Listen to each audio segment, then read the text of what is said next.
255 kilometers per hour at pagbugsong aabot sa 260 kilometers per hour. Mabilis po itong kumikilos sa 39 kilometers per hour pakanluran, hilagang kanluran.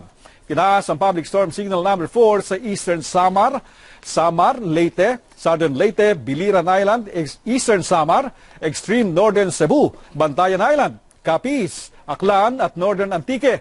Nakataas naman po ang storm signal number 3 sa Masbate, Ticao Island, Sorsogon, Romblon, Calamian Group of Islands, Northern Samar, rest of Antique, Iloilo, Guimaras, Northern Negros Occidental, Northern Negros Oriental, Northern Cebu kasama na po ang lungsod ng Cebu, Bohol, Siargao Island at Dinagat Province.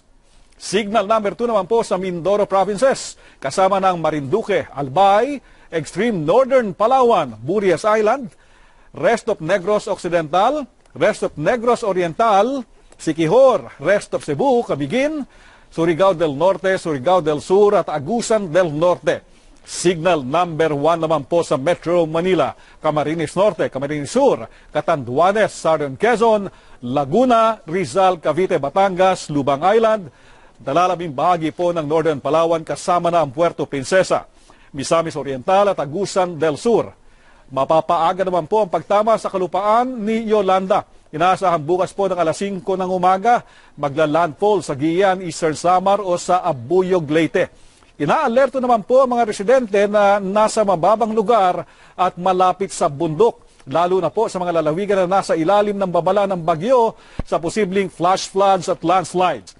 Binabala naman po sa storm surge o paglaki ng alon ng hanggang 20 talampakan ang mga residente sa coastal areas na tatamaan ng bagyo.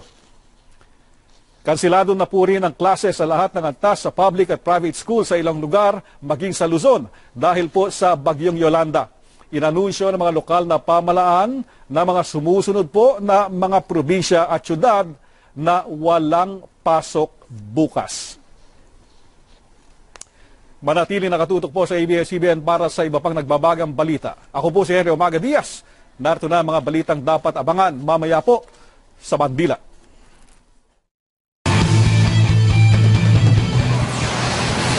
Signal number 4, nakataas na sa 5 lalawigan sa Kabisayaan, Pangulong Aquino o mapila sa publiko na huwag baliwalain ang bantang pananalasa ni Yolanda.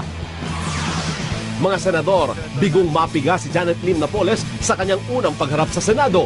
Sasagutin na lang ho namin sa tamang panahon.